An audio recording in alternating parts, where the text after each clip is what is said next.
그 과거에는요, 제가 이제 저도 어렸을 때는 이제 북한에 대해서, 그쵸? 이제 학교 가면은 저희들은 방공 포스터를 항상 거의 한 달에 한 번 뭐 이렇게 했어야 됐어요. 그러니까 뭐 그냥 빨간색으로 하고 막 칠할 때 보면 북한 빨간색, 그다음에 뭐 여우 아니면은 뭐 늑대 막 이런 식으로 많이 그렸죠. 그리고 뭐 북한 사람들 보면 전부 다 뿔 달리고 뭐 이제 이렇게 했었는데, 그때는만 해도 뭐 대한뉴스 뭐 이런 거를 시청하면서 북한 소식을 들었는데, 지금은 이렇게 우리가 조금만 노력을 하면, 그렇죠? 저도 조금 노력을 해서 이제 탈북민들을, 이제 북향민분들을 만나게 되고, 여러분들도 이제 조금만 노력하면, 숨어 있지만 조금만 노력하면 이렇게 만날 수 있는 그런 시간들이 이제 시대가 다가온 것 같아요. 그럼에도 불구하고 아까 이제 말씀하셨던 것처럼 우리가 북한에 대해서 잘 모르는 부분들이 많습니다. 왜냐하면 또 왜곡된 그런 정보도 있고, 때로는 그렇게 할 수밖에 없는 상황들이 좀 이제 있어서 그런데, 오늘 이 시간에 우리 박예영 이사장님을 모시고, 통일코리아 협동조합 이사장님 모시고, 북한이 어떤 나라이고, 그 다음에 앞으로 통일은 우리가 어떠한 관점을 가져야 될지, 이것을 토크를 하면서 한번 알아보는 시간을 좀 갖도록 하겠습니다. 네, 그럼 먼저 보통 우리 이제 세터민 또는 탈북민 뭐 이제 이런 식으로 단어를 쓰는데, 이사장님은 이제 선교사님은 북향민이라는 이제 단어를 사용하자고 하시는데, 그 특별한 이유가 좀 있으신가요? 부끄러운 고백일 수도 있지만, 사실 저도 그 법적인 용어로는 북한 이탈 주민이 지금 공식적으로 쓰는 용어입니다. 그런데 탈북민이란 얘기를 보통 많이 썼고, 저도 그렇게 썼던 사람이고요. 세터민이라고 정부에서 만들어준 언어가 있는데, 되게 웃기는 건, 세터민은 새로운 곳에 정착한다. 그래서 나름 이거 많이 공모하고 이렇게 해가지고 만들어온 건데, 중요한 건 정작 불리는 당사자들이 반대를 많이 했어요. 북향민들이. 왜 반대를 했냐면, 우리가 세터민이면 당신들은 헌터민이냐? 안 웃으시네. 감이 없으세요? 그러니까 우리가 새 거면 당신들은 헌 거냐, 낡은 거냐, 그러니까 의미가. 그리고 또 북쪽에 남겨진 사람들도 헌터민이냐? 우리는 이곳에 살려오기는 했지만 원하지 않는다.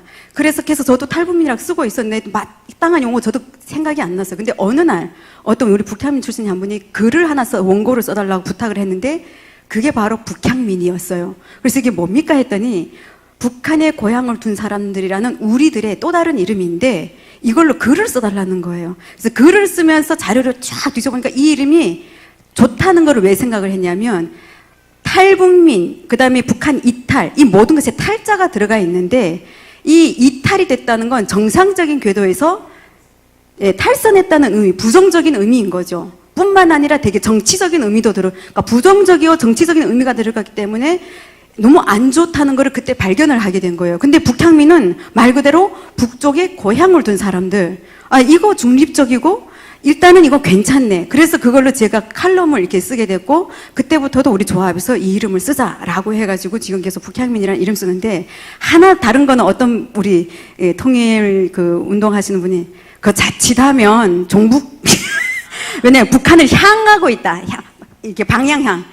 그 사이 어디 또 그런 생각을, 그러니까 한국 사람들이니까 생각하겠죠. 저는 생각 못 했어요. 그렇게 오해할 수도 있대요. 그래서 내가, 그렇다 하더라도 북한을 향하는 게 왜 나빠? 우리 민족인데.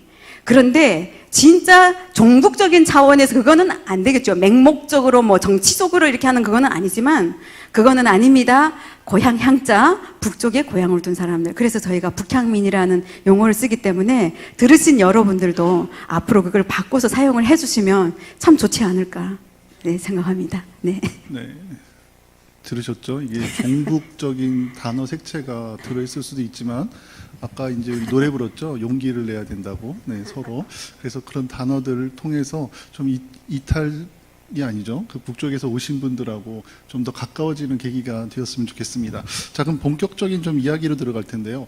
한국 사람들은 보통 북한에 대해서 되게 궁금해 합니다. 왜냐하면 폐쇄적이기 때문에.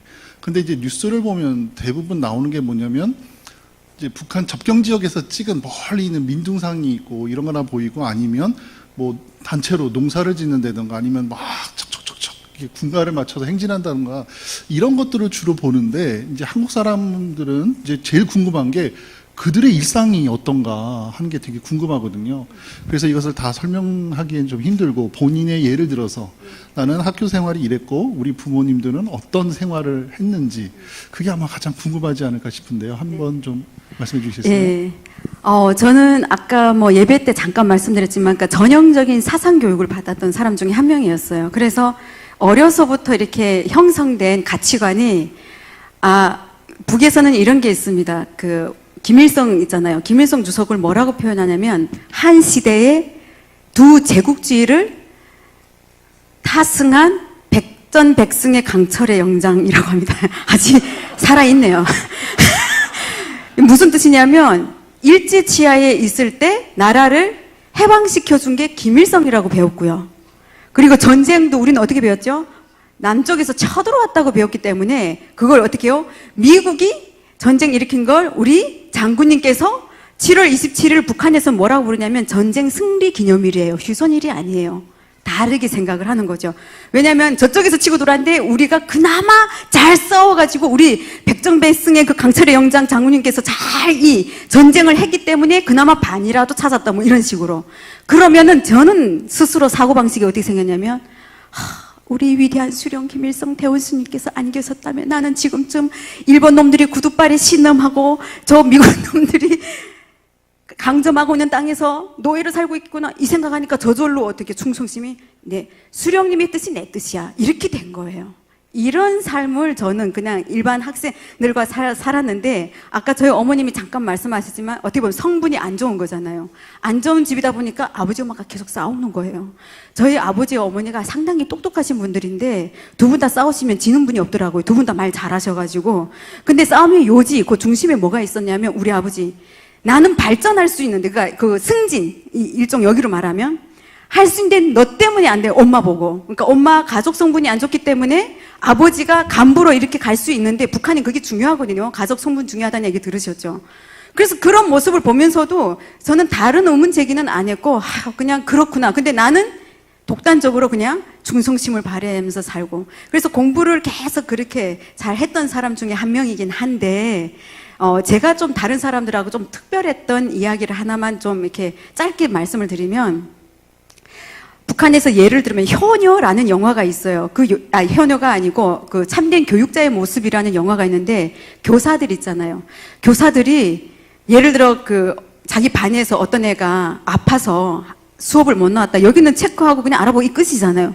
근데 그 영화에서는 어떻게 비춰지냐면, 이 아이가 아파서 못 나온 이 아이의 집을 한 20리, 40리 되게 멀리 떨어져 있는데, 이 담임 선생님이, 거기는 등도 없잖아요. 아시죠? 밤길이 컴컴하잖아요.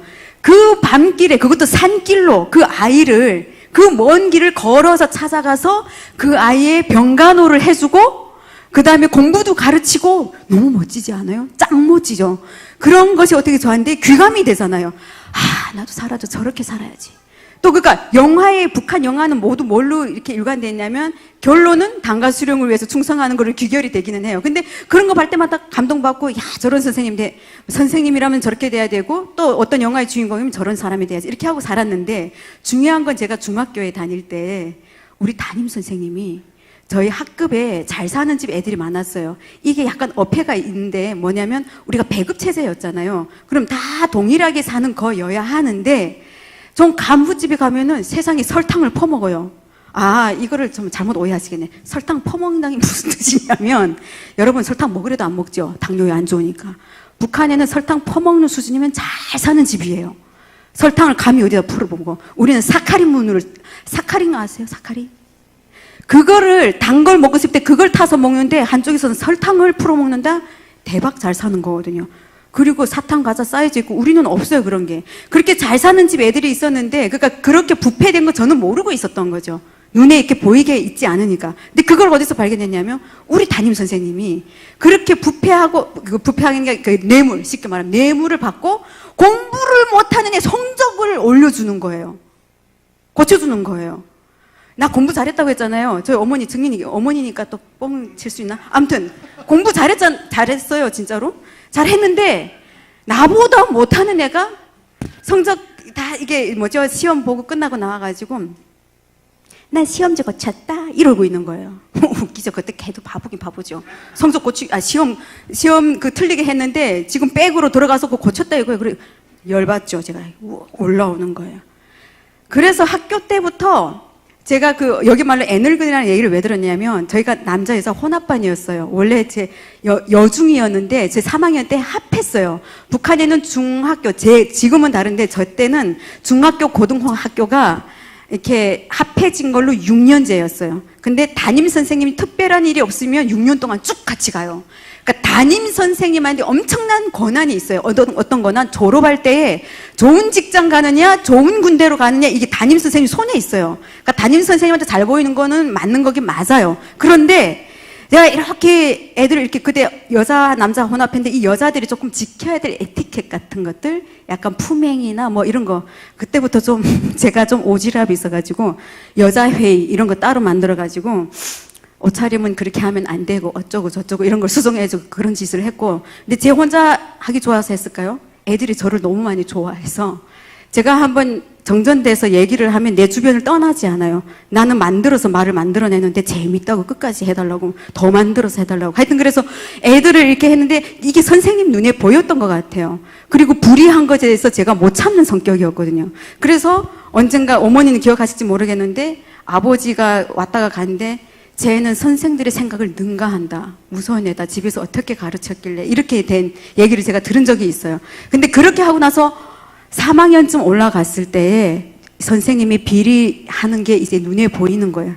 제가 너무 재밌는 건 그때 무슨 생각을 했냐면, 나라 걱정을 했어요. 왜 나라 걱정했냐면, 담임 선생님이 뇌물을 받고 이렇게 애들 성적 고쳐주고 대학 가는 것도 이런 식으로 가면 돌대가리, 우리 북한에서는 돌대가리, 속두 이래요. 공부 못하는 애들을 갖다가 돌머리 이래서 속두, 이 속두 같은 게 이렇게 해요. 나중에 뭐 북한 사람들 만나면 이런 거 좀 써먹으셔야 돼요. 이 속두 같은 게 이러는데 이런 애가 의대를 가. 집에 백이 있다는 이유로. 그 사람 살리겠어요? 공부도 못하는 애가? 그래서 제가 무슨 생각하냐면, 어머머머 세상에 안 돼 이러면 이거 우리 위대한 수령님께서 아시면 어떡하지? 재밌죠? 제가 이게 이제 하나님 믿으면서 바뀌어가지고 얼마나 다행인지 모르겠는데, 그러다 보니까 학교만 비리가 있는 게 아니라 모든 데 다 비리가 있더라고요. 참 이게 어폐가 있는 게, 우리 아버지가 말빨이 되게 좋으시거든요. 일을 매일 나가지 않고 그 간부하고 싸바싸바 하면 일 나가지도 않고 배구표를 타요.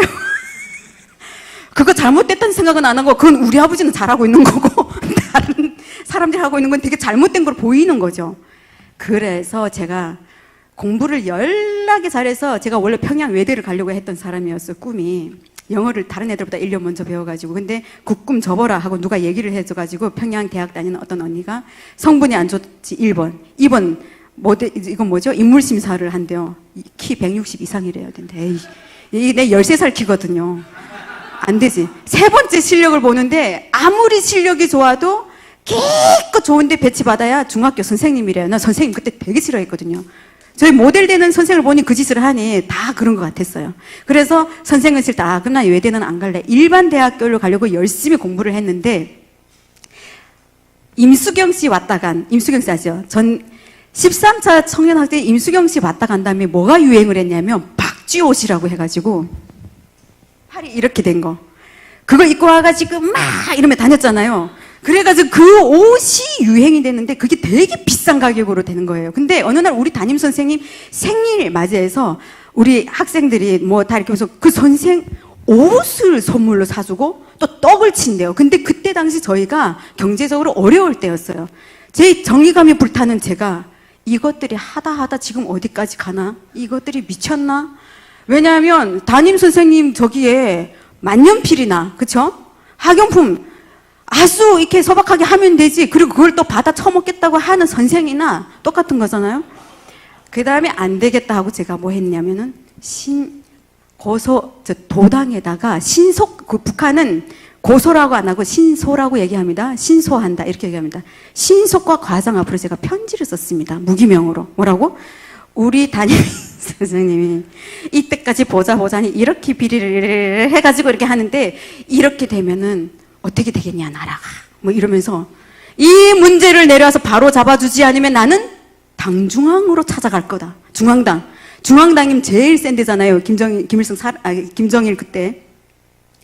근데 이게 문제가 된 거예요. 내려왔죠? 근데 그 신속과 과장하고 저희 중학교 그 교장 선생님은 절친이었던 거예요.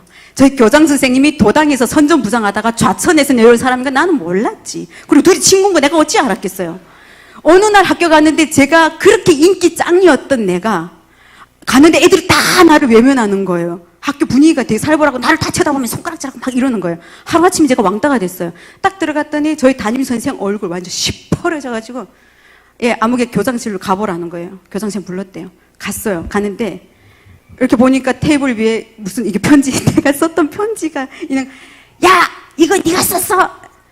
그래도 저도 사람인데 무섭잖아요. 그래서 처음에는 아니요 이랬더니 야 이런 거 쓸 인간은 너밖에 없다고 하더라.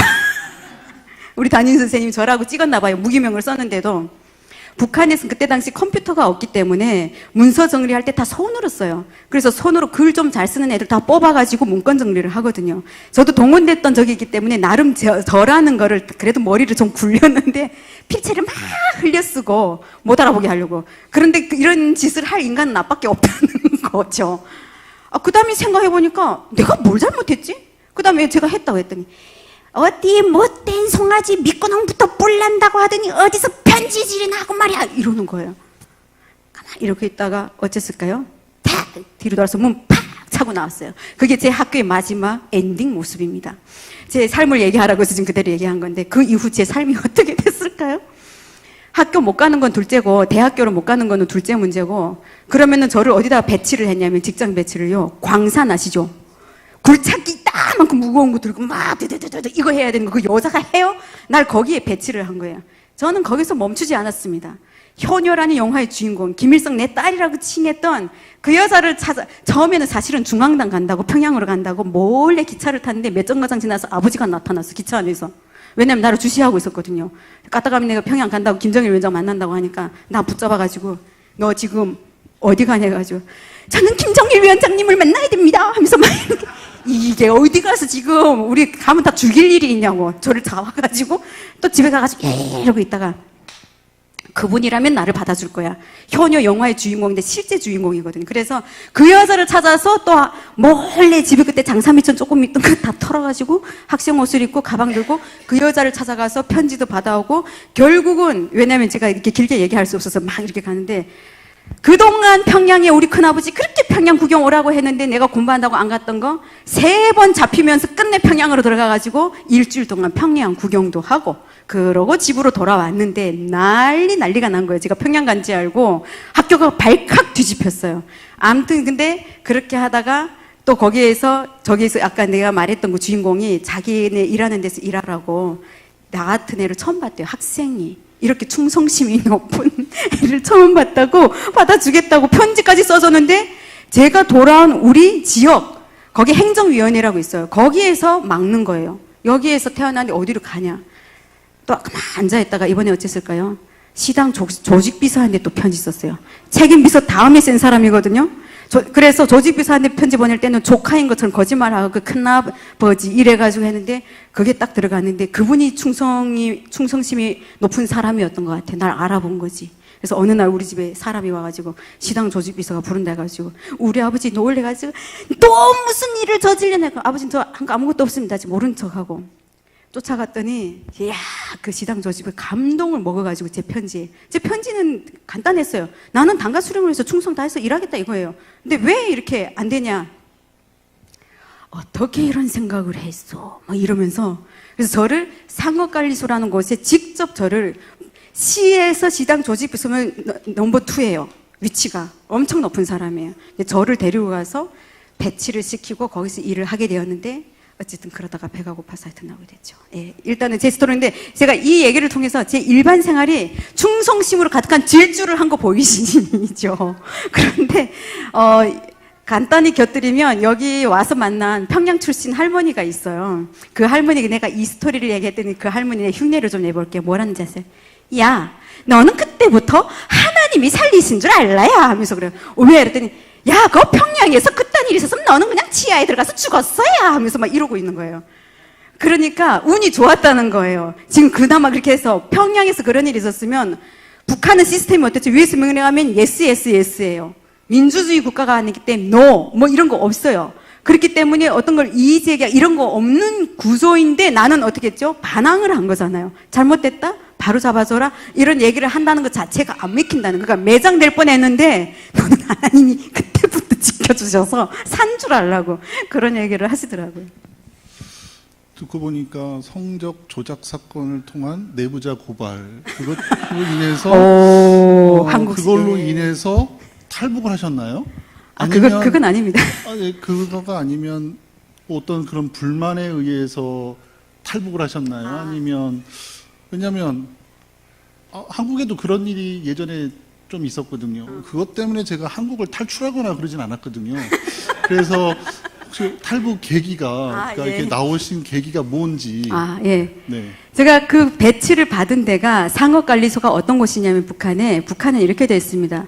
모든 샵, 그러니까 상점망들이 있어요. 식료품 상점, 공업품 상점, 수산물 상점, 과일 남시 상점, 느낌으로 뭔지 이제 오시죠. 그러니까 우리는 마트에 가면 다 사잖아요. 근데 북한은 상점이 다 이렇게 분류가 돼 있어요. 그러니까 배급 시스템일 때 여기 가서 다 배급처럼 타는 거예요.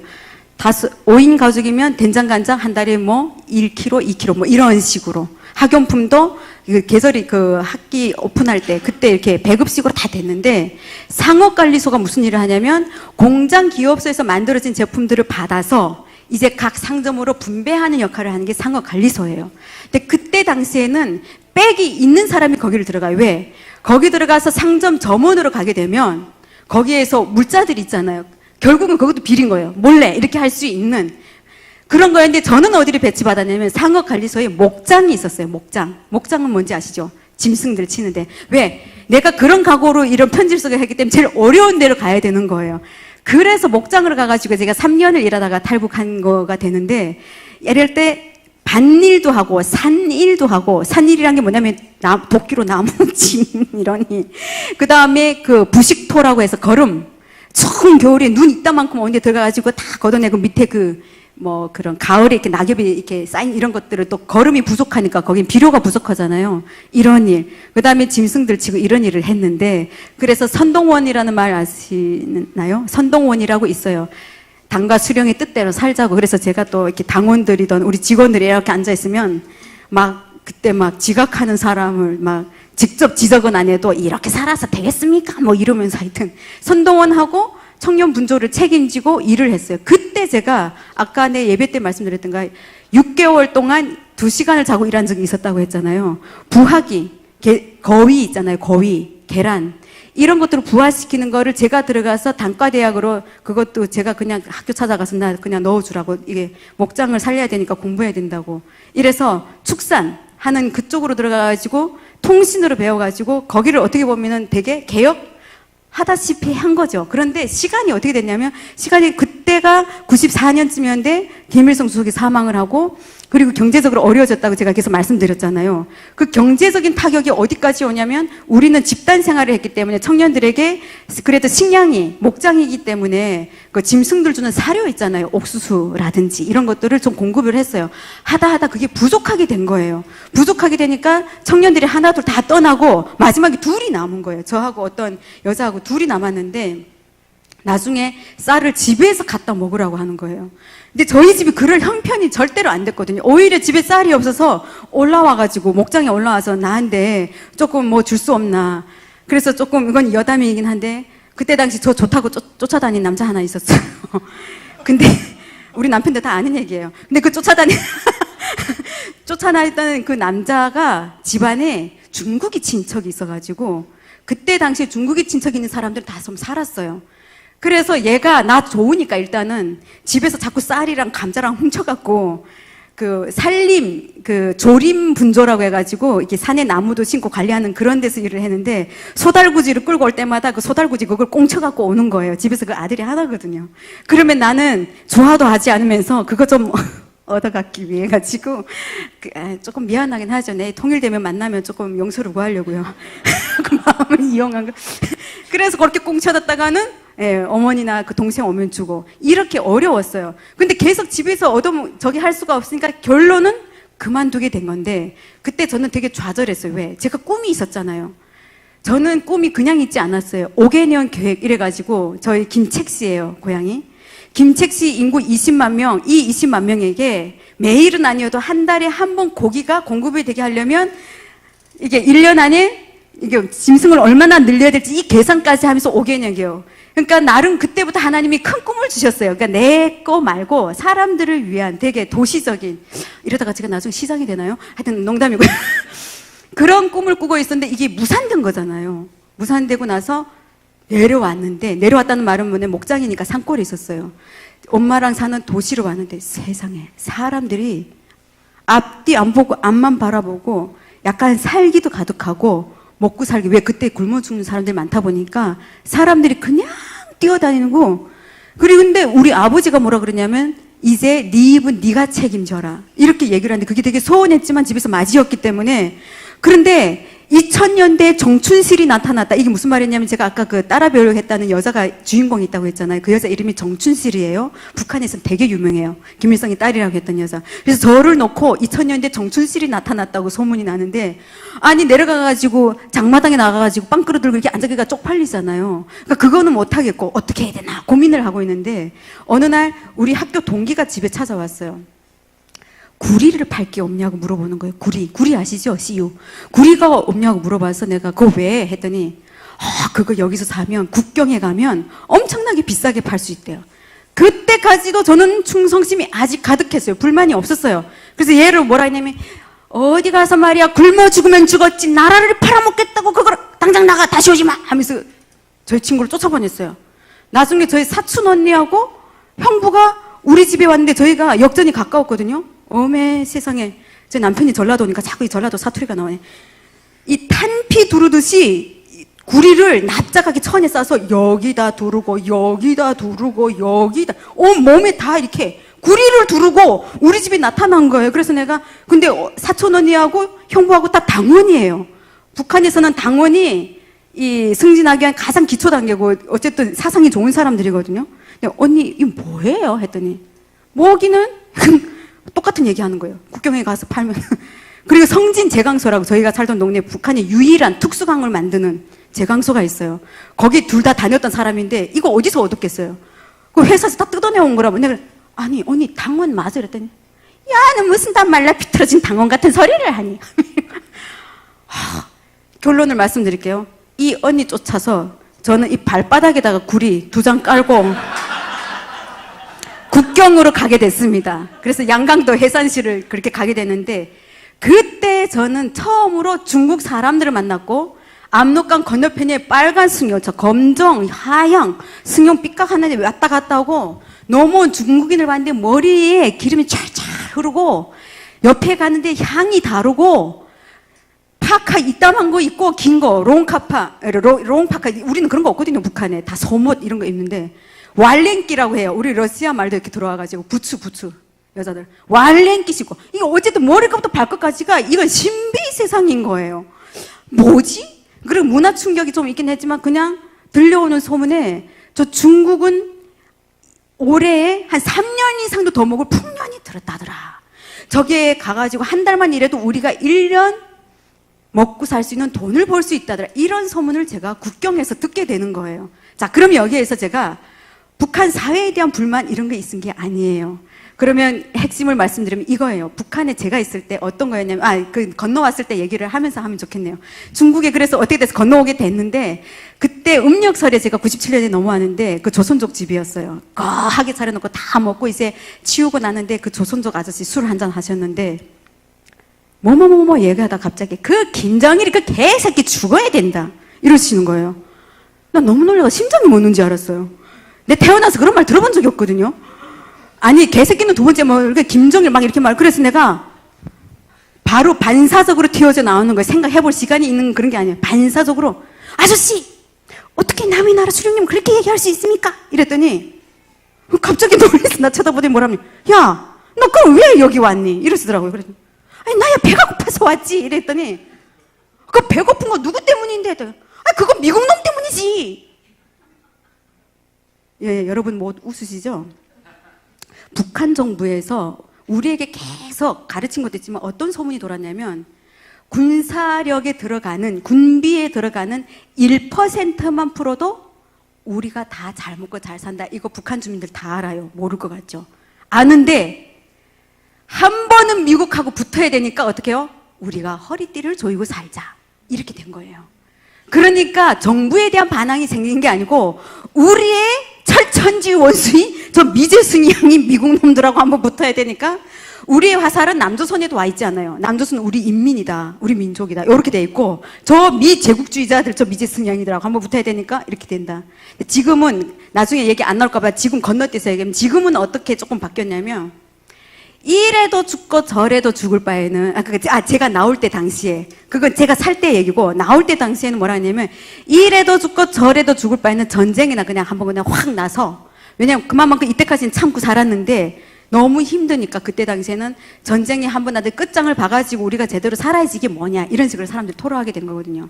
그래서 저는 반발심이 있어서 그런 게 아니라 집에 맞이였고 그 다음에 그때 장사 미천을 날린 이유도 있었지만 거기서 방황을 하다가 그런 소문이 들려오기 때문에 탈북을 한 게 아닙니다. 무슨 말이냐면 탈북은 진짜 북한이 싫어서 반감이 있어서 나오는 게 탈북인데 그때 저는 뭐냐면 고향을 떠난 거예요. 제가 이거 석사 논문에 다 밝혔던 내용인데 떠났다는 말은 뭐냐면 중국에 가서 돈 좀 벌고 돌아와야지 이 생각으로 간 겁니다.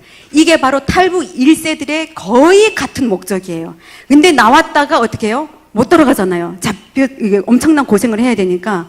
그래서 탈북에 대한 거는 중국에서 형성이 됩니다. 탈북 1세들은. 2세들은 지금 달라요. 어쨌든 그런 개념에서 저는 충성심이 좋았던 사람이기 때문에 반감 때문인 게 아니라 내 가족을 살려야 되겠다. 일단 나도 너무 배고프니까 먹고 살아야 되겠다. 이렇게 돼서 나오게 된 게 첫 번째 계기였죠. 예. 네, 짧은 이야기인데 내용이 깊다 보니까 네, 제가 뭘 질문해야 될지 네. 일단 네, 다시 정신을 가다듬어서 그러면 이렇게 이제 뭐 어찌됐든 이랬던 저랬던 이제 나오셨다가 이제 아까 이제 뭐 말씀 도중에도 다시 입국을 하게 되셨잖아요. 그러면 보통 탈북했다가 어떤 시기든 뭐 배고파서 나왔던 뭐 이게 어쨌든 한번 나왔다가 들어가면 우리가 알기로는 주로 이제 이렇게 매달아 놓고 총을 쏘던가 아니면 공개 재판을 통해서 즉결 심판에 넘기던가 그런데 아직 살아계시단 말이에요. 네. 물론 하나님의 도우심이 있다라는 거 우리가 이제 충분히 느끼지만 그러면 이제 이렇게 되면 왔다 갔다 하면은 죽게 될 텐데 뭐 간첩 혐의라든가 여러 개 있어서 근데 아직까지 멀쩡하신 거 보니까 그러면은 어떻게 가시게 된 다시 재입국하게 된 원인이 무엇이고 또 이렇게 오셨을 때 괜찮았는지 네, 그걸 잠깐 간략하게 좀. 예, 잡힌 거는 제가 일부 예배 때 잡혀갔다고 말씀을 드렸죠. 공안에 의해서 제가 어쨌든 신분이 북한 사람인 거를 알고 잡으러 왔기 때문에 그렇게 잡혀갔잖아요. 갔는데 제가 압록강 신의수 있잖아요. 신의수 맞으면 단동에서 그 다리를 건너갔어요. 가보신 분이 계신지 모르겠는데 압송될 때 제 심정이 어땠냐면 그때 3년 만에 잡힌 거니까 그때는 다 이렇게 알고 있었어요. 우리는 건너가면 이제 죽는다. 다 그렇게 알고 있었어요. 근데 건너갔는데 일단은 보위부에서 조사를 받고 중국에서 어떤 일을 했는지 그렇게 하고 그 다음에 교도소로 옮겨져 가지고 2달 반, 한 3개월 동안 지냈는데 거기에서 어쨌든 벼루기가 너무 많아서 고생은 많이 했어요. 근데 고문이나 이런 거는 전혀 없었고요. 매스컴을 통해서 나오는 얘기 실제로 고문 받는 분들이 계세요. 그런데 다 받는 게 아니고요. 이런 거는 있어요. 북한에 시범 케이스라고 해가지고 어떤 시기에 강을 건너다 잡히는 건 그 자리에서 총살한다면 그걸 그대로 시행해요. 그런데 동시에 무슨 암시가 있냐면 이때부터 이때까지 한다고 하면 하지 말라는 얘기거든요. 하지 말란 말 안 해도 해요. 이 시간에 집중 단속 기간이기 때문에 몸 살일 거 아니에요. 근데 한다고 했는데도 하다가 현행으로 잡히게 되면 그것은 정해놓은 법대로 가는 건데 우리가 잘못 알고 있는 것들 중에 하나가 뭐냐면 무조건 잡히면 죽고 다 가족들이 잘못된다 이렇게 통상적으로 알고 계시더라고요. 그게 아니라는 거죠. 그래서 저도 갔는데 어쨌든 그렇게 살았어요. 그렇게 해가지고 몸은 삐쩍 말라가지고 돌아가긴 했지만 그래서 가족들을 만나게 됐고 재탈북하게 된 계기는 뭐냐면 사실은 저희 어머니가 3년 동안 울고 사셔가지고 왜냐하면 제가 어디가 죽은지 모르기 때문에 그때 당시에는 산에서 들에서 죽은 사람들이 너무 많았기 때문에 집으로 돌아가지 않은 사람들 다 사망 처리해놨더라고요. 저 부활한 사람이에요. 사망됐다가 다시 북한에서 주민증을 얻어서 부활을 했어요. 그래가지고 집에 있는데, 집에 가만히 앉아있는데, 저희 어머니가 기억하실지 모르겠는데, 어머니가 웬만하면 집에서 살라 그러더라고요. 그래서 그때 중매도 막 들어오고, 참, 그러면 우리 잘생긴 남편을 못 만날 뻔 했는데, 중매도 들어오고, 그때 북한이 얼마나 달라졌는지 알게 됐어요. 3년 전까지만 해도 성분, 그런 걸 따지던 나라인데, 세상에, 북한에, 중국 갔다 잡혀온 사람들은 저 배반자 하면서 손가락질 했는데, 중국 갔다 왔고 돈 좀 있는 냄새 나니까, 간부들이 자녀들이 막 중매가 들어오는 거예요. 완전 웃기는 거예요. 그런 것도 경험했지만 정말 결심을 하게 된 건 제가 어느 날 앉아있는데 내가 이제 어떻게 돼서 시집을 가서 그냥 장사 대충 하면서 사는데 이제 결혼을 하면 보통 애를 낳잖아요. 근데 내가 아이를 낳으면 이 아이의 세대들이 고생할 걸 생각하니까 갑자기 마음이 너무 안 좋은 거예요.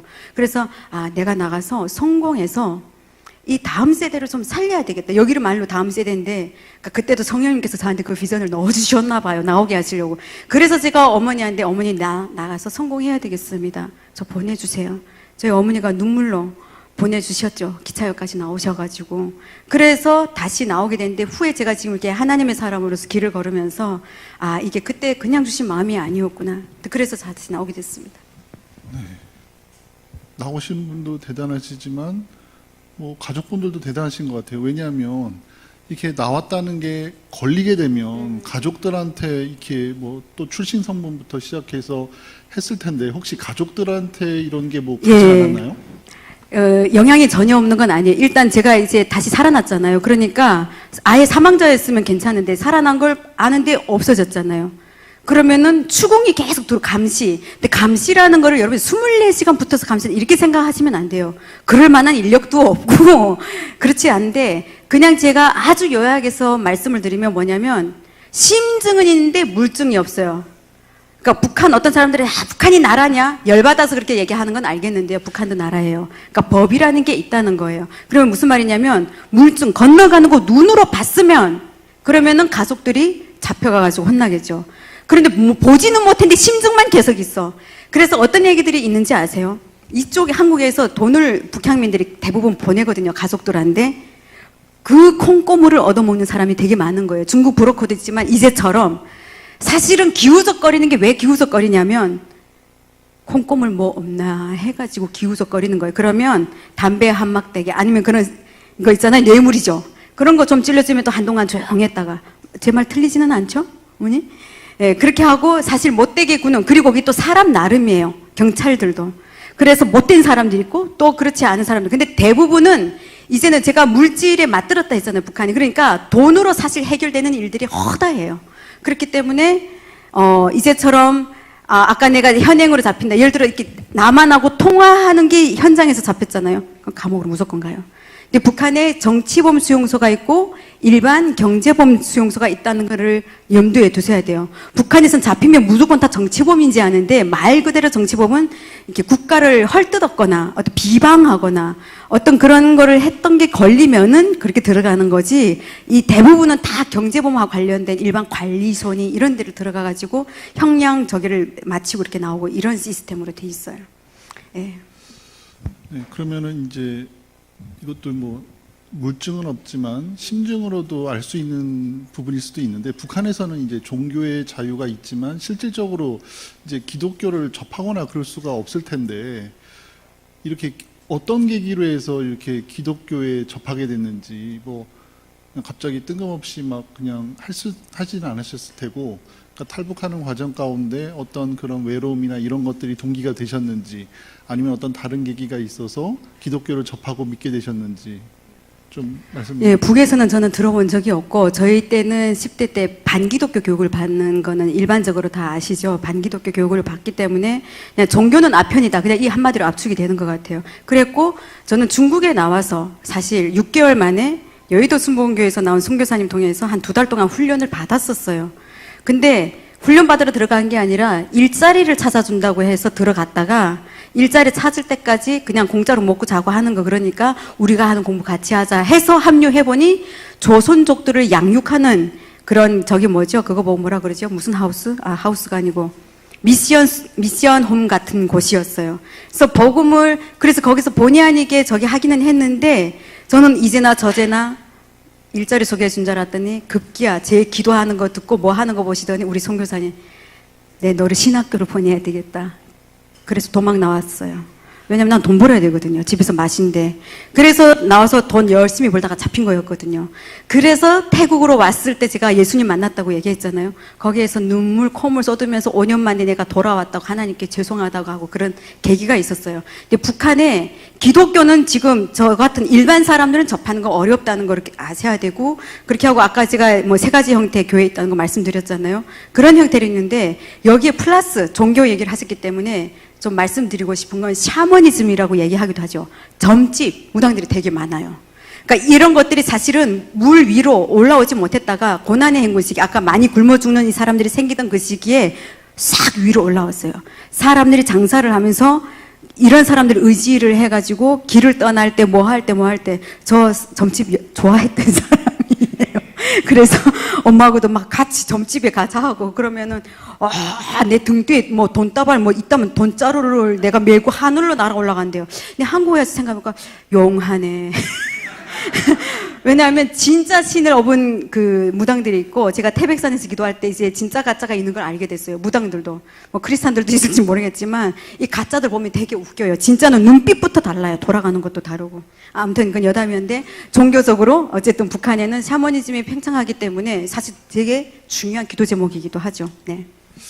그리고 이제 좀 무거운 걸 좀 벗어나서 전 개인적으로 이렇게 이제 북향인 분들을 만나기 전엔 주로 예배 가운데 간증 시간에 듣거든요. 그러다 보면 제일 궁금한 게 뭐냐면, 어쨌든 이제 북한을 나오셔서 여러 통로, 뭐 태국이든 어디든 다 통로를 해서 오다 보면 결국에는 한국에 와야 되잖아요. 저는 그때 배를 타고 왔나 비행기를 타고 왔나 이게 되게 궁금하더라고요. 근데 그거에 대해서 물어볼 수가 없으니까 못 타고 오셨어요? 저는 비행기 타고 왔습니다. 아, 비행기. 그러면 일반석. 아, 일반석이죠. 아, 네. 네. 그러면 이게 비행기가 쫙 이렇게 해서 탁 앉잖아요. 그리고 나서 이제 아직 이게 그 어떤 계류장을 이렇게 가면서 한국에 딱 이렇게 발을 디뎠을 때 느낌이 어떠셨어요? 근데 여기에서 좀 기대하는 답을 제가 하기 어려운 게, 중국에서 제가 살았던 데가 대련이라는 도시였는데 제가 국적을 갖고 있다 보니 중국에서 이미 비행기를 타봤어요. 중국은 신분증이 없으면 비행기를 못 타요. 근데 신분증이 있으면 비행기를 탈 수 있거든요. 그래서 비행기 경험은 이미 해봤고, 그리고 대련시라는 곳이 너무 발전된 도시고, 특별히 저는 온 지 얼마 안 돼서 한국 의류를 파는 데에서 일을 하다 보니 한국 문화를 일찍 접했어요. 그래가지고 여러분 직행이라는 얘기가 있는데, 중국에서 살지 않다가 저희 어머니 같은 경우로 직행이라고 해요. 바로바로 이렇게 해가지고 쫙 오는 사람들. 그런 사람들은 감격이 클 거예요. 근데 저 같은 경우는 중국 대련시나 뭐 인천공항이나 그냥 비행기 타는 것도 느낌도 그렇고, 근데 인천공항에서 기억이 잘은 나지 않은데 갈 때, 내가 드디어 한국에 왔구나. 안전한 곳이잖아요. 중국에서 한번 잡혀갔다 온 경험이 있기 때문에, 다른 거는 도시의 화려함 이런 거는 별로 감동 잘 모르겠고요.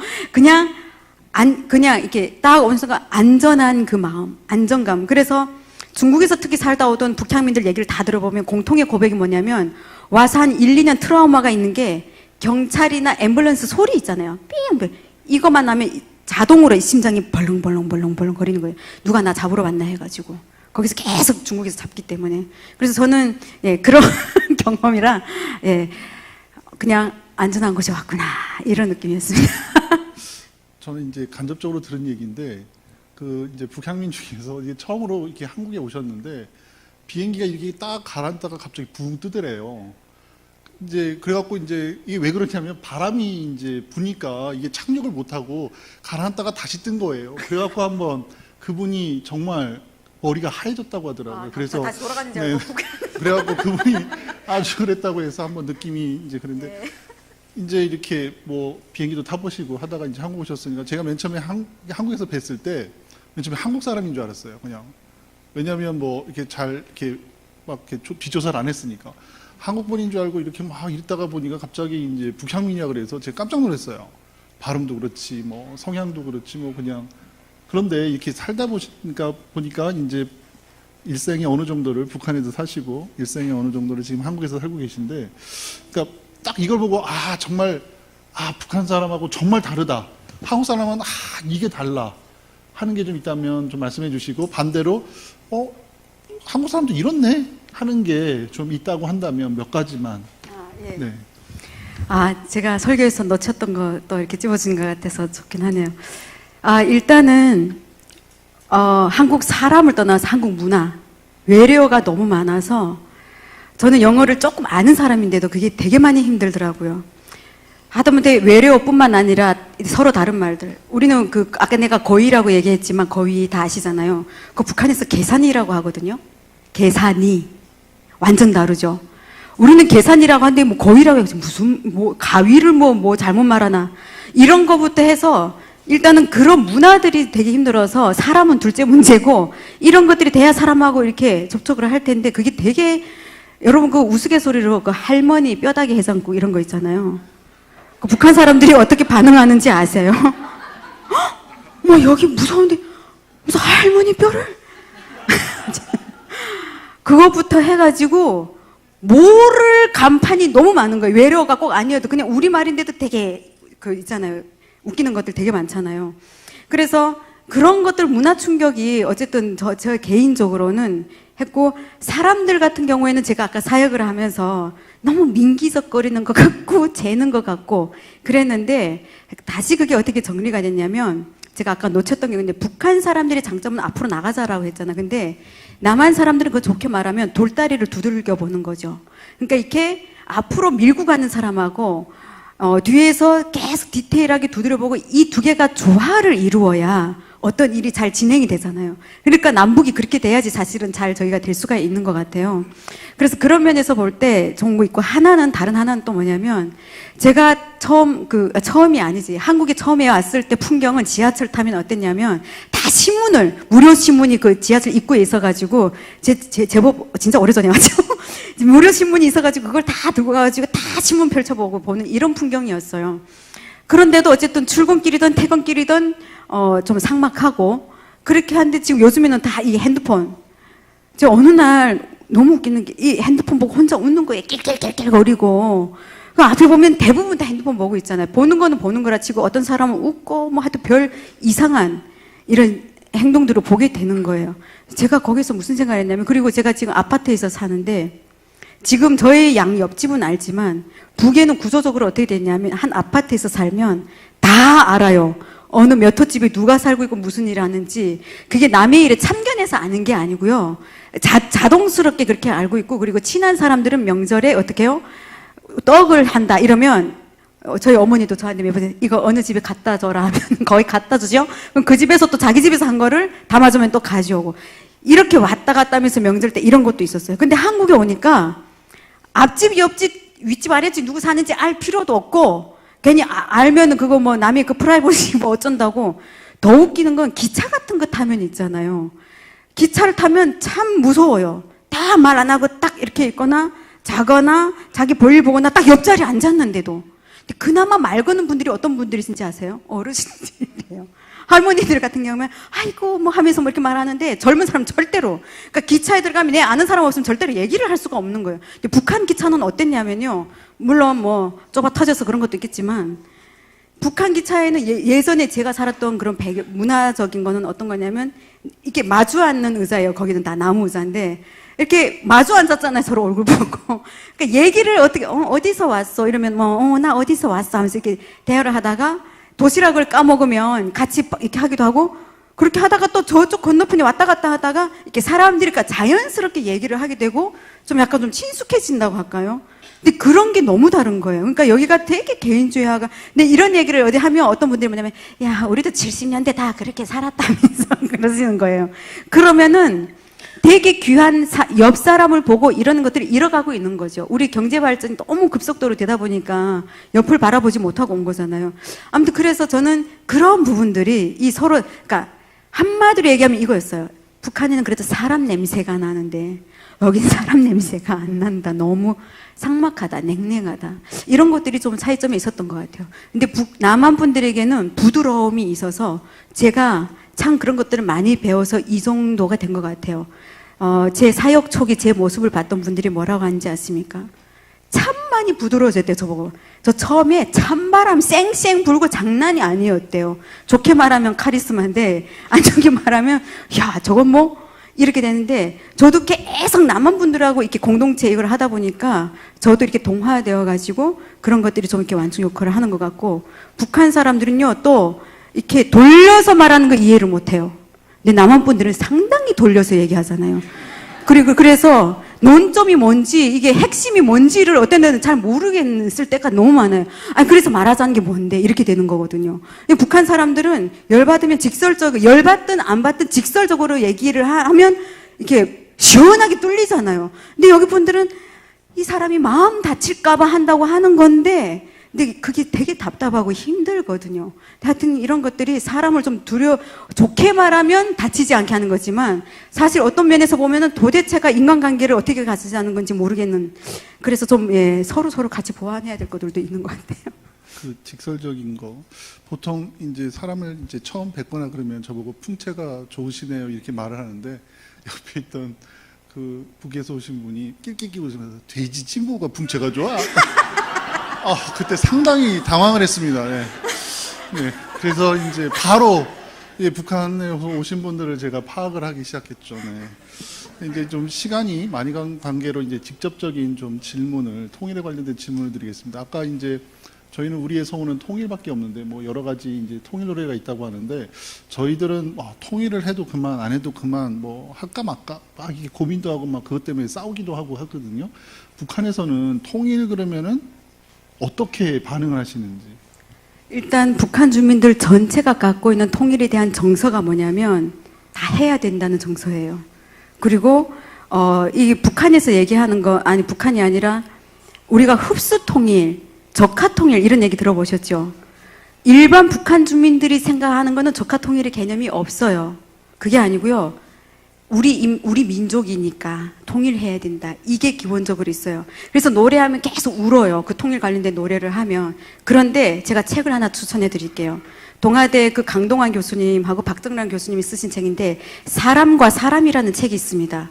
북쪽에서 중국으로 나온 오리지널 북한인들 100명을 대상으로 설문조사한 내용을 보면 거기에 100명 안에서 90명 이상이 통일을 원한다. 난 거기서 가슴 뭉클했던 건 뭔지 아십니까? 남한 사람들에 대한 친근감에 대해서도 90% 이상이에요. 언제 만난 적이 있다고.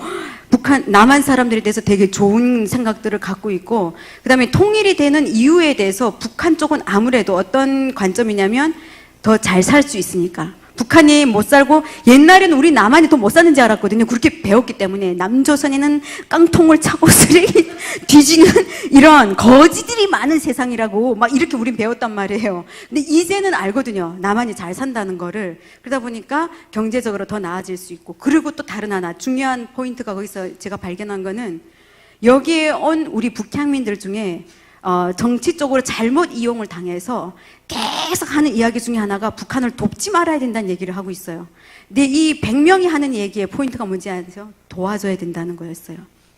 이거는 도와줘야 뭐가 많아야 어떻게 되죠? 안에서 돌아가기 때문에 쌀 같은 것도 쌀값이 내려가잖아요. 이게 상식이에요. 그렇죠?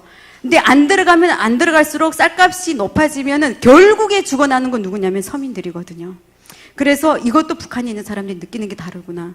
그래서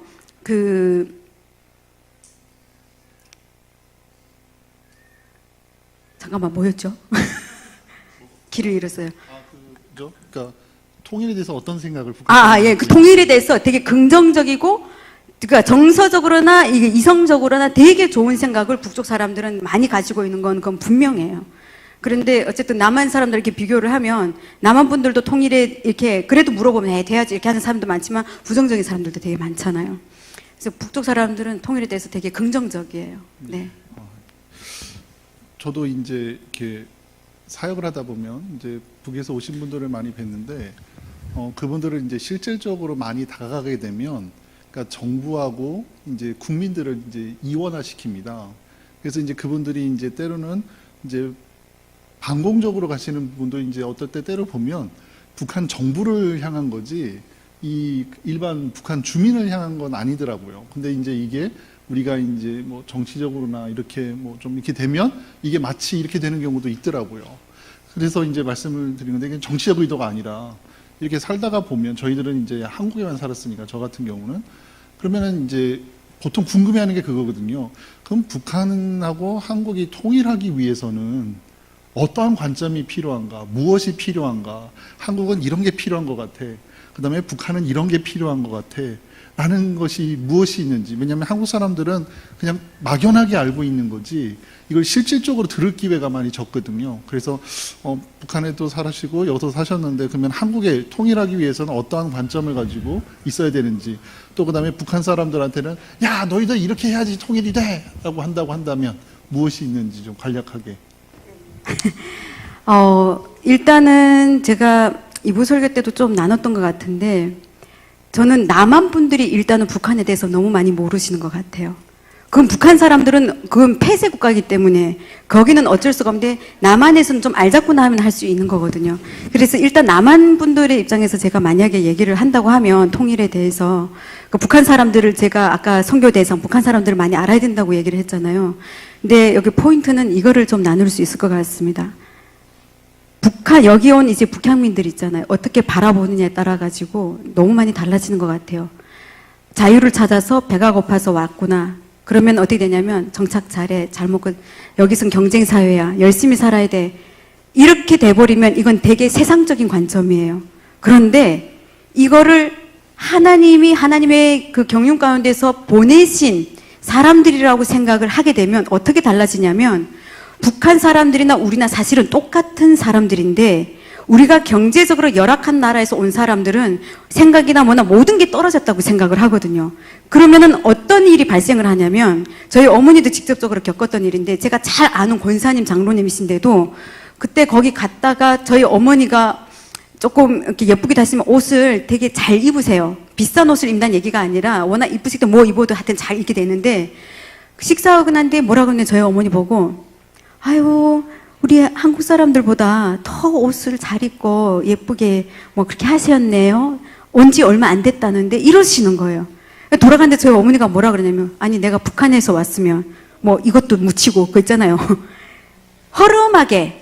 그러니까 북한 사람 하면 우리 이미지가 되게 어떻게 눈 아래로 보는 거죠. 되게 이렇게 안 됐다, 불쌍하다. 그러니까 우리가 도와줘야 된다, 그냥 줘야 된다, 가르쳐야 된다. 싹 다 이 관점에 있는 거예요. 그러니까 근데 저희 어머니한테서만 들은 얘기가 아니에요. 여러 우리 북한 사람들이 이런 일을 겪거든요. 어제 식당에 만약에 맛있는 거를 저기 맛있는 거 대접한다고 갔어요. 근데 횟집에 갔는데 회 같은 것도 북한 문화가 아니에요. 없었어, 저희 때는. 일본식이잖아요, 일식이잖아요. 그리고 끓여 먹을 국거리도 없는데 언제 날거를 그렇게 먹겠어요. 그렇잖아요. 그러니까 횟집에 처음에 초대를 받으면, 저도 있었던 일인데 생거를 먹어본 적도 없고 비위가 안 맞으니까 그 스키다시로 나오는 거 있잖아요. 튀김이랑 김치만 열나게 먹는 거예요. 그러면 대접하러 갔던 사람, 아니 회를, 메인인 회를 먹으라니까 왜 계속 그걸 먹냐고 혼내키시는 거예요. 그래, 이건 문화 차이거든요. 그러면 어떻게 해야 되냐면, 예수님이 우리 인간의 모습으로 오신 것처럼 우리가 물어봐야 되거든요. 뭐 먹고 싶냐고. 그럼 된장찌개 먹고 싶다 하면, 아이 무슨 된장찌개를 먹어, 내가 좀 비싼 거 좋은 거 맛있는 거 사. 된장찌개가 좋다고 하면 된장찌개 사주시면 돼요. 근데 계속 자기 고집 부리고, 그리고 또 어떤 데 가가지고 이거 먹어봤어? 이런 거 있잖아요. 못 먹어봤지 뭐 이러면서. 이런 우리 은연중에 나오는 이런 말들 있잖아요. 이게 우리 안에 내재되어 있거든요. 아, 북한에서 왔기 때문에 못 먹고 뭐 어디서 볼 거예요. 그리고 특별히 이런 것들. 북한 사람 처음에 와가지고 지원을 많이 여기저기에서 이렇게 해줘요. 한국 분들은 문화상 이게 다자회도 많이 하고, 저기를 옷 나눠 입는 거 많이 하기 때문에 누가 입던 옷이든 뭐 조금 뭐 있어도 크게 신경 안 쓰지만, 북한 사람들은 어떻게 생각하냐면, 옷을 받았는데 거기 약간 여기 노란 기름이 어디 이렇게 기름때가 묻어 있거나 어디 약간 구멍이 났거나 이러면, 아, 내가 북한에서 살다 왔다고 날 무시해서 이런 걸 주는구나, 이렇게 생각을 하는 거예요. 그릇까지도 그렇고, 저도 처음에 냉장고 받았는데 밤에 엔진 돌아가는 소리 장난이 아니어가지고, 그리고 또 음식이 변하고 이래가지고 죽는 줄 알았어요. 근데 그분은 저를 섬긴다고 해서 준 거거든요. 그러니까 제가 경험했던 일도 있게 하지만 그까지는 못 나누겠지만, 뭐냐면 예수님께서 죽게 하듯 하라고 했던 거, 아, 이게 그거구나. 나은 데서 제일 좋은 거 해주려면 새 거. 그걸 해주는 마음 태도가 우리 한국 사람들에게 있어야 되고요. 북한 사람들은 여기서 살다 보면 그건 배워지는 거거든요. 아, 여기는 그냥 두루두루 이렇게 해가지고 나눠 입는 이런 문화구나. 시간이 지나면서 알거든요. 제가 아까 피아노 얘기 잠깐 했었죠. 저 집에 2번 들어갔다 나갔다 했다고. 피아노 로망이거든요. 북한에서 구경도 못했는데 얼마나 배우고 싶겠어요. 그런데 하나원이 교육에서 아니 북한에서 왔다 가면서 집이 콧구멍만한 집이 피아노 들여놓고 벽걸이 TV 걸고 무슨 냉장고 무슨 양문형 뭐 놓고 그거를 막 야단치시는 거예요. 여기 그러니까 그런데 이해는 되는데 이거 있어요. 북한 사람들은 자기 소유 이런 거에 대해 노출된 지 얼마 되지도 않아요. 한국에 와서 그 소유 욕구가 다 분출하는 거예요. 그리고 사치 부리거나 낭비하는 차원에서 막 그런 고가들을 한다고 하면 우리가 얘기를 해줘야 되겠지만 한 번 하면 10년씩 가요. 저도 마찬가지지만 그리고 처음에는 돈에 대한 감이 없어요. 감이 없기 때문에 그냥 막 쓰다가 지가 알아서 깨달아요. 만 원짜리의 가치를. 그러면 나중에 비싼 거 사라고 해도 안 사요. 그래서 저절로 배워가는데 그거를 기다리지 못하고 이거는 제가 왜 이렇게 얘기를 하냐면 통일된 다음에도 마찬가지거든요. 북한 사람들이 새롭게 접하는 문화에 대해서 어떻게 반응하든 기다려줘야 되는 건데 우리의 시각에서 계속해서 그런 것들을 지적하고 비판하고 가르쳐줘야 돼.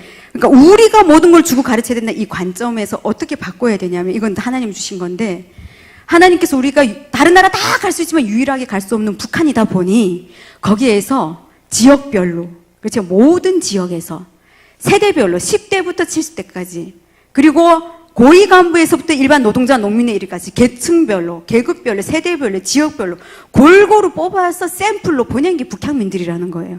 그러면 왜 보냈을까요? 이 사람들 통해서 북한을 배우라는 거더라고요. 북한 배운다는 게 주체사상 뭐 이런 걸 배우라는 게 아니라 그것도 배울 필요가 있는 게 이 사람을 이해하려면 도대체 뭔지는 알아야 되니까 내가 거기에 빠지려고 해서 배우는 게 아니거든요. 그렇기 때문에 북한을 알려면 이 사람들을 만나가지고 듣는 게 북한을 배우는 건데 그 생각을 아예 안 하고 살거든요. 그래서 이런 통일에 대해서 가진다 할 때 저는 제일 중요한 관점은 북에서 태어난 사람이나 남한에 태어난 나나 똑같이 하나님 안에서 귀한 존재이다. 여기서부터 출발하고 동시에 앞으로 하나님 나라를 위해서 같이 갈 동역자구나. 그래서 겸손한 마음으로 밑으로 내려가서 내가 이제부터 이 사람 통해서 북한을 배워야지 하고 들어가게 되면 사람이 다 알아요. 뭘 아냐면 이 사람이 어떤 마음으로 나한테 있는지. 그래서 제가 이런 얘기를 꼭 합니다. 복음도 주입식으로 막 넣어주려고 하면 안 된다고 얘기를 합니다.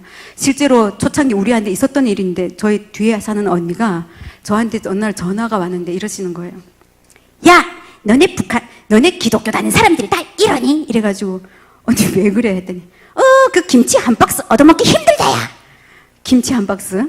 그래서 무슨 상황인지 잘 모르니까 그런데 왜? 했더니 있잖니? 저 어디 무슨 교회에서 집사라는 여자 하나 왔는데 아니 김치 한 박스 갖다 놓고 1시간째 지금 설교한다. 지금 작은 방에 와서 저한테 지금 하소연하는 거예요. 제가 교회 다니니까. 그래서 제가 언니 너무 미안한데 언니도 나중에 예수님 만나면 그 집사님 마음이 이해가 될 거다. 그런데 조금 너무하긴 했다. 오랜 시간 동안 그랬으니까 야, 내 지금 포기하자니까 기다린 시간이 아깝고 안 먹자니 지금 뭐죠? 예, 안 먹자니 그냥 보내자. 이러지 저러지 뭐 내 속이 뒤집어져가지고 여기 왔다 하면서 이게 함경북도 말투가 이래요. 그래서 그때 제가 깨달은 게 우리 남한 분들이 이렇게 전도에 열정이 있고 이러다 보니까 그게 북한 사람이든 남한 사람이든 이 사람 속으로 들어가는 건 생각 안 하고 삶 가운데 들어가는 건 생각 안 하고 막 전하기 바쁘잖아요. 그래서 저는 오늘날에 진짜 핵심은 복음은 삶으로 들어가는 거라는 것.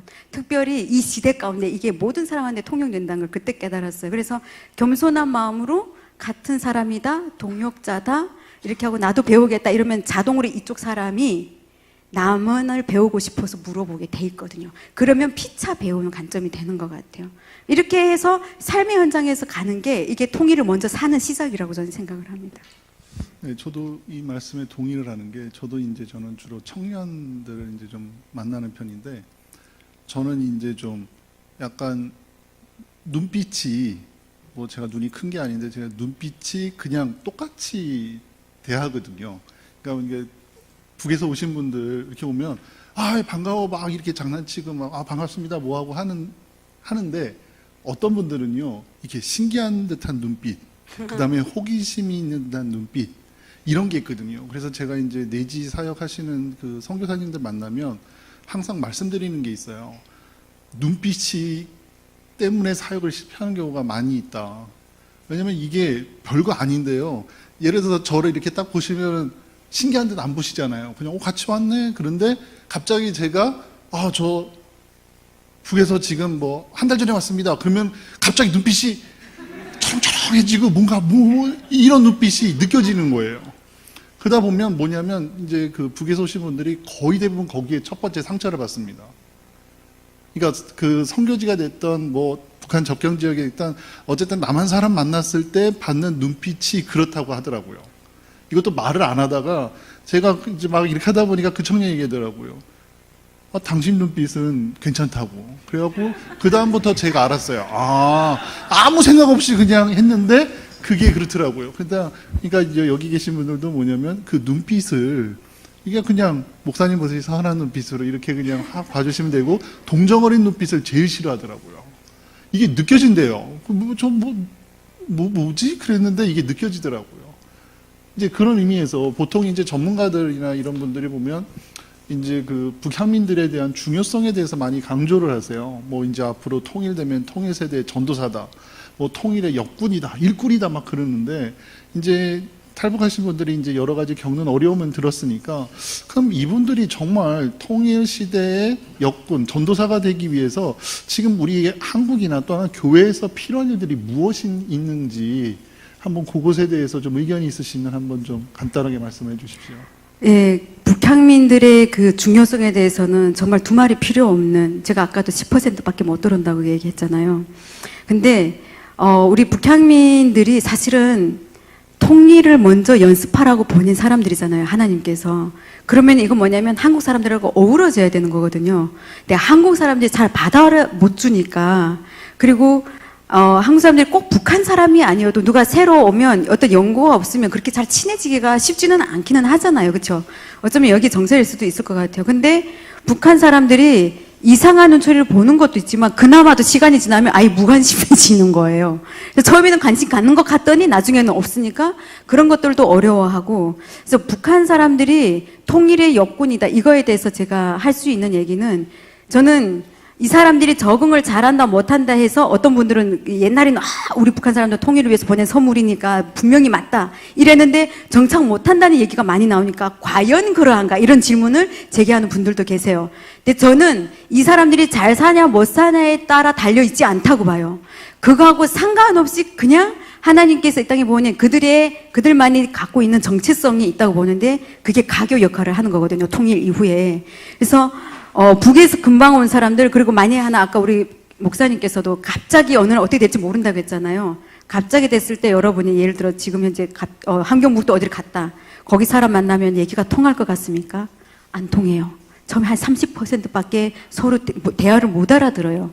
이런 말은 뭐냐면 끊임없이 이제 그 연장선에서 우리 사람들을 계속 자주 만나고 그냥 같이 어울려서 가족처럼, 친구처럼 그냥 평범하게 그냥 관계를 가져가는 거거든요. 밥 한번 먹자, 뭐 영화 보러 한번 가자, 혹시 요즘에 뭐 어려운 건 없니? 그냥 이런 일반적으로 우리 삶에 있는 이런 것들을 그냥 우리 사람들에게 물어봐주고 이렇게 하면 그 사람들이 통일된 이후에 이제 자기 고향으로 돌아가서 그런 역할들을 할 것 같아요. 그래서 그 연장선에서 제가 좀 미리 말씀을 드리면, 저희 협동조합에서 그래서 지금 하고 있는 일 중에 하나가 뭐냐면, 우리 북향민들이 여기서 잘 살고 있다는 얘기를 남한 분들이 많이 알면 알수록 통일하는 것에 대해서 좋은 마음이 생길 거 아니에요? 아닌가요? 그렇죠? 근데 정착 못한다 이러면 쉽지 않겠네 이렇게 생각이 들 거란 말이에요. 그래서 우리가 그 역할을 하려고 하는 게 사업자들 있잖아요. 북향민 우리 사업자들. 그 사람들이 만드는 제품, 이런 것들을 판로를 만들어주기 위해서 유통망을 지금 구축해놨어요. 그래서 저희 홈페이지를 치면, 통일권 협동조합 치면 물건은 한 400~500개가 되는데, 예를 들어 교회에서 행사했을 때 티셔츠, 그 다음에 오늘 가져온 이런 뭐 보틀, 뭐 컵, 그리고 아주 다양한 근데 식품들도 있고, 이런 것들을 하려고 하는데, 이런 것이 우리 북향민들이 가교 역할을 할 수 있는데 힘을 실어주는, 여기에서 사업가로도 자립을 해야 통일된 이후에 이 사람들이 가면 한국 분들이 갖고 있지 않은 좋은 장점 하나 갖고 있는 거는 자기 고향 사람들이기 때문에 문화적으로, 정서적으로, 그리고 언어적으로 소통이 된다는 거예요. 남한 분들은 기술도 좋고 배운 지식도 있고 장점이 되게 많은데 소통이 안 된다는 거거든요. 그래서 선교에서 가장 중요한 게 소통이 우선돼야 되잖아요. 이런 의미에서 봤을 때 우리 북향민들이, 그리고 저는 과도기라고 좀 봐주십시오, 이렇게 표현을 합니다. 아니 지금 우리 북향민들이 여기 오기 시작한 지 그래봐 길면 20년인데 제가 왔을 때 2,000명 정도였거든요. 그러면은 이게 3만 명이 된 게 그렇게 멀지 않은 시간이에요. 그리고 보통 적응을 하는 시기를 빠른 사람을 5년으로 보고요. 근데 10년이 돼야 그래도 어느 정도 이렇지, 한국 사람들 그렇게 하면 과도기가 맞는 거잖아요. 그러니까 우리가 아무것도 하지 않고 잘한다 못한다, 진짜 이 사람들 가교 역할이 맞냐 아니면은 걸림돌이냐 이렇게 생각할 게 아니고 응원을 해주고 지지해주고 이렇게 하는 게 또 더 바람직하지 않을까, 예, 그렇게 생각해 봅니다. 네, 여기서 이제 우리 선교사님한테 드는 질문들은 이제 여기서 멈추고, 혹시 궁금한 거 있으시면, 여기 계신 성도님들 중에서 혹시 궁금한 게 있으시면 이 기회를 통해서 한번 좀 질문을 할 수 있는 기회를 드리고자 합니다. 혹시 이렇게 용기를 내서, 그렇죠? 한번 질문하실 분들 계시면 용기를 내서 손을 들어 주십시오. 네, 말씀하십시오.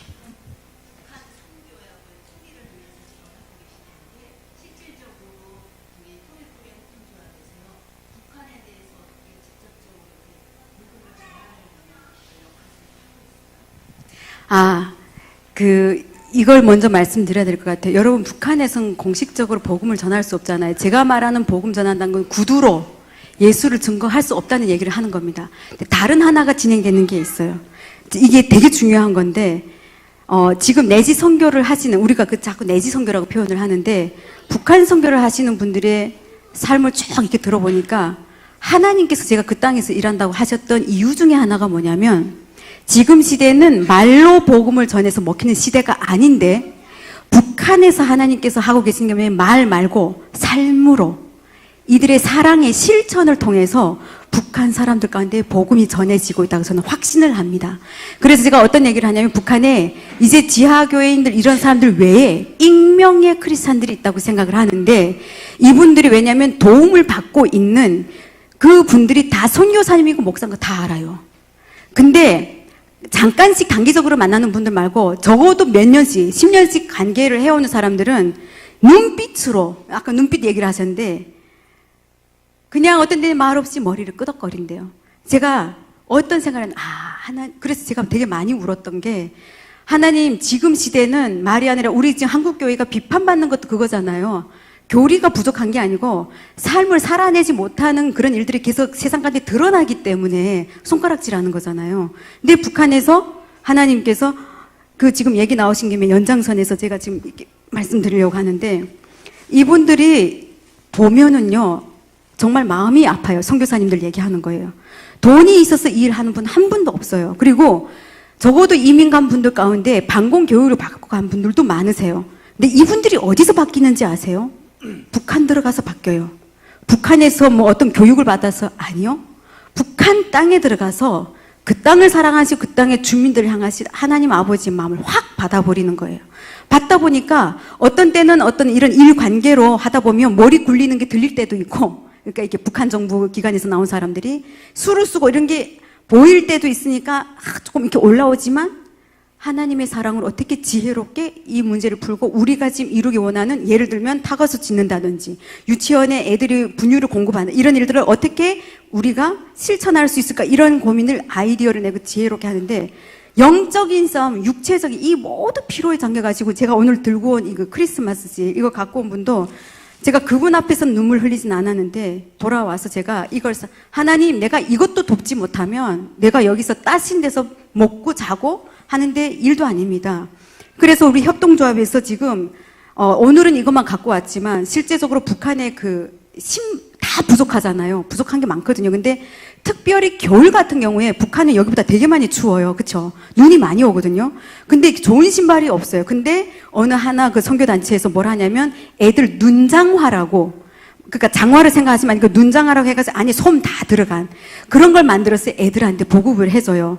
근데 이게 재정 문제가 걸리잖아요. 그래서 그런 걸 펀드레이징 하려고 이제 그 관련된 이사님을 제가 다음 주에 만나거든요.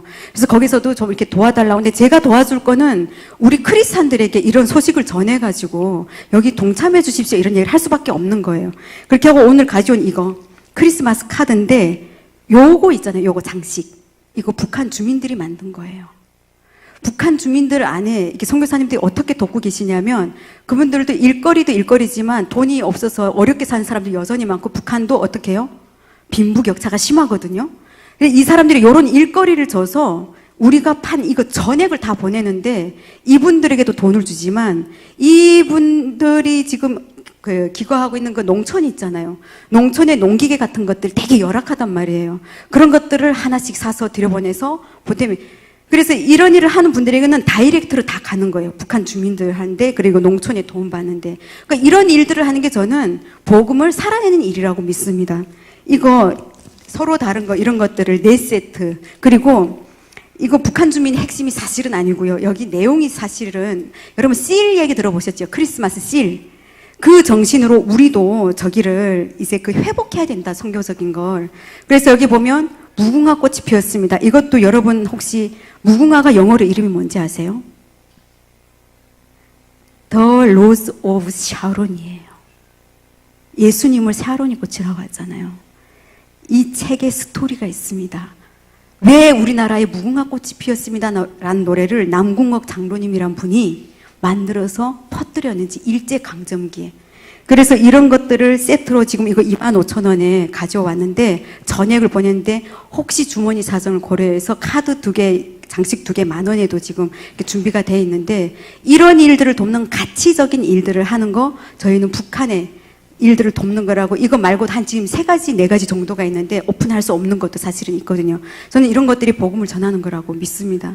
그래서 이런 것들을 동참을 하는 거가 북한 선교에 이바지하는 거고 아무튼 그렇습니다. 네. 제가 조금 이제 추가 설명드리면 제가 이제 접경 지역에서 이렇게 빵을 보내는 일을 하시는 분이 계세요. 뭐냐면 이제 그러니까 대북제재가 있으니까, 그렇죠? 대북제재가 있으니까 공산품이나 이런 게 안 되는데 빵은 이제 뭐 학생들이나 이렇게 빵을 보내는데 빵은 이틀 되면 뭐 이렇게 변하고 해요. 그러니까 이제 이런 것들을 이제 도와주시고 하시는 분들이 계시더라고요. 그래서 그분이 말씀하시는 게 저보고 그런 거예요. 아, 목사님, 이분들에게 죄송합니다. 복음이 뭐냐라고 했는데 빵이라고 하더라고요. 그래서 제가 탄덤을 보면서 엄청 울었거든요. 근데 한국에서는 대북제재다 뭐 기타 등등으로 하는데 이게 좀 다른 것 같아요. 선교하시는 분들은 다른 식으로 하는데 이걸 정치적으로 하는 거죠. 그래서 그런 부분들에 있어서는 좀 이제 한국 교회도 변해야 되지 않을까. 당장 내 자식이 굶으면 마음이 아프고 내 자식이 못 먹으면 마음이 아픈데 이걸 갖고 북한에 뭐 미사일을 만든다, 핵을 만든다. 물론 그럴 수도 있겠죠. 근데 한번 생각을 해보세요. 우리나라가 미국에서, 전 반미주의자도 아닙니다. 전 미국에서 유학을 했기 때문에 저는 미국이라는 나라를 참 좋아해요. 그런데 비행기 한 대 살 때마다 2,500억에서 3,000억이 들어갑니다. 예를 들어서 개성공단에서 뭔가 하나를 주고 물건을 들여서 그들에게 뭐 1,500억이 이익이 생긴다 그래도 우리가 사는 그 F-16 그런 전투기의 반값도 안 되는 거예요. 그렇죠?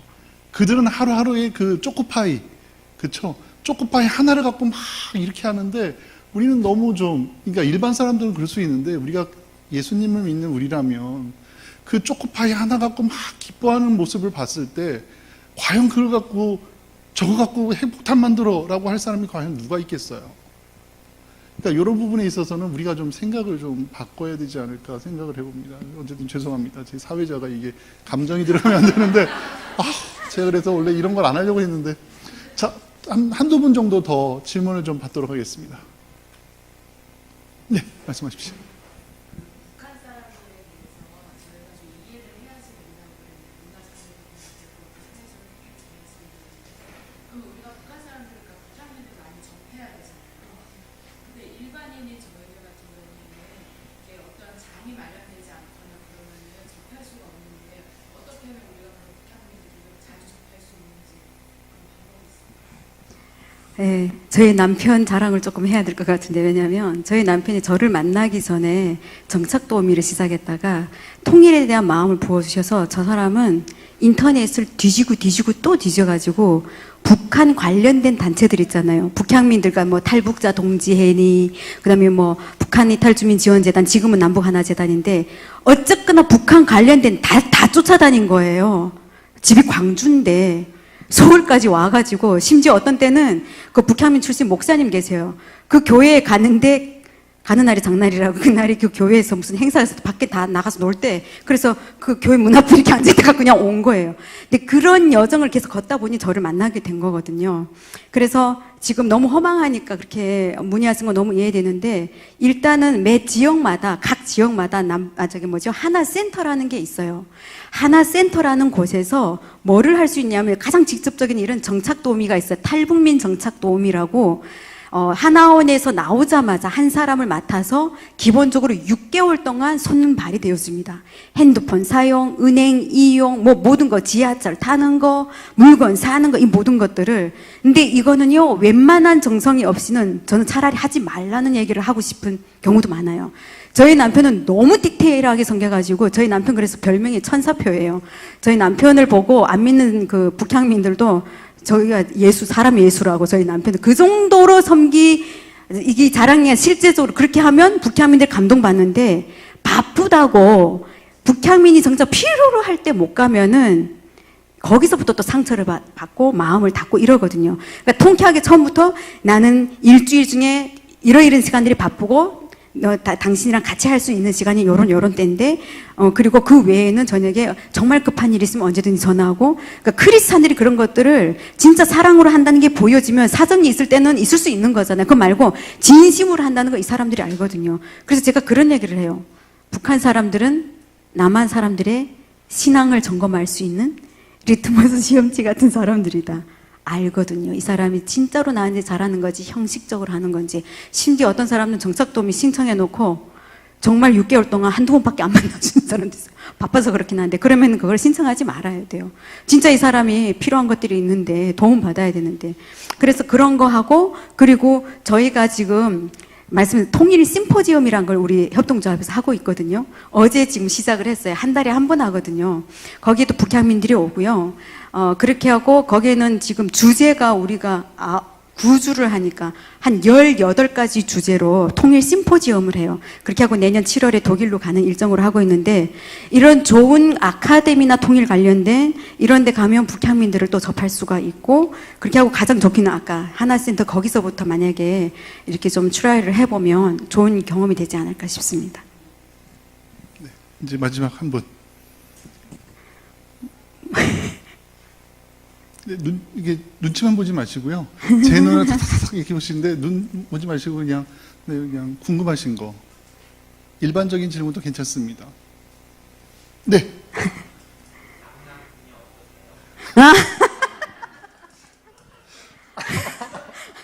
네, 감사합니다. 이렇게 분위기를 확 살려주셔서. 저한테 물어보시면 어쩌라고요.